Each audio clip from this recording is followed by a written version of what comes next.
How to fix Windows 10 shutting down randomly issue. 1. Turn off fast startup in power options. 2.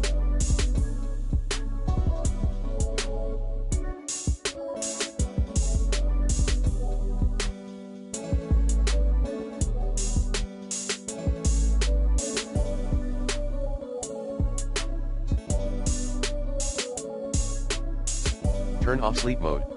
3. Update all your device drivers using the recommended Avast driver updater in this video guide. 4.